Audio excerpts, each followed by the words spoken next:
Tributes have been paid to the Dad's Army star, Ian Lavender, who's died at the age of 77. He was, of course, part of that classic sitcom for 10 years. He was the last surviving main cast member.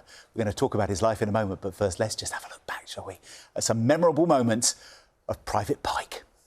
Do you think you are kidding, Mr. Hitler? Whistle while you work. Hitler is at work.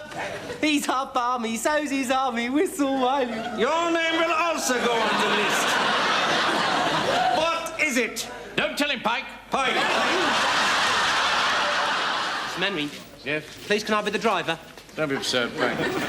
I've got a provisional licence. You wouldn't even know how to drive it. Well, you could teach me how to drive. Teach me how to drive, Mr. Menry, please. Teach me how Be to drive. quiet, boy. In any case, Sergeant Wilson's in charge of driving. Oh. You stupid boy. You stupid boy. Warmington-on-Sea. I've forgotten the number. You stupid boy. It's Warmington-on-Sea. Just a moment. Brilliant. Well, we're joined now by the actor Vicki Michelle in Essex and TV historian William Gallagher here on the sofa. Vicki, first of all, we're just watching those images of Ian in his heyday as Pike. You knew him, didn't you? What was he like? He was just such a lovely man, always fun, a joy to work with. And we just always had a laugh together. And it's so sad that we've lost him, you know, the last member of Dad's Army. But he was always fun, always fun. I loved working with him. I did lots of game shows with him.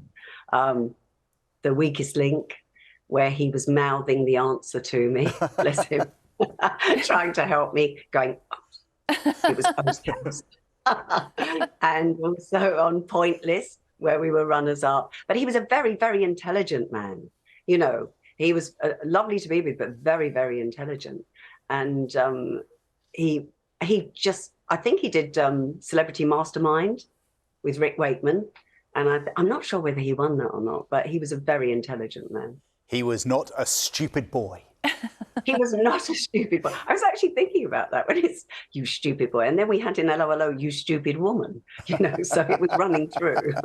How proud was he of the whole Dad's Army legacy? Because you've mentioned his other work, but that is the series that he will forever be remembered for, isn't it? Dad's Army? Yeah. Oh, he loved it, you know, and he was the youngest member. I think he was about 22 when he joined. And it was always a joy to see him when we were at the rehearsal rooms and things. So we'd always bump into each other and have a laugh. He was almost like a contrast to everybody else because he was the baby, wasn't he? Yes, he was 22. You'd think he'd be the most inexperienced actor, but he was perfect in it. And Jimmy Perry and David Croft, who created it, I mean, it was a true situation comedy. They got these great range of characters who would never ordinarily meet. They were together and they were under pressure.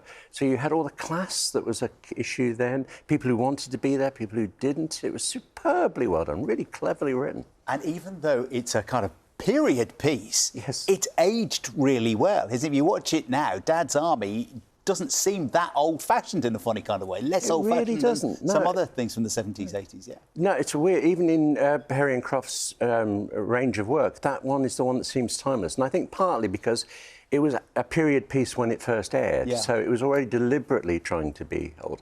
But it actually reminds me of Friends. You get people now who believe Friends is a sitcom set in the 90s, not actually made in it. It still seems fresh and new, and Dad's Army has that as well. He played the innocent really well, didn't he? Yes, he did. There was like a lovely innocence about him that really suited that role. Just a lovely face, didn't he? Just a great face. You kind of ached for him. So it was funny and yet you felt for the character as well. And I think that's... I mean, the great line about Don't Tell Him, Pike, it can't be funny anymore. But we relish it, don't we? Because it matters so much. So well done.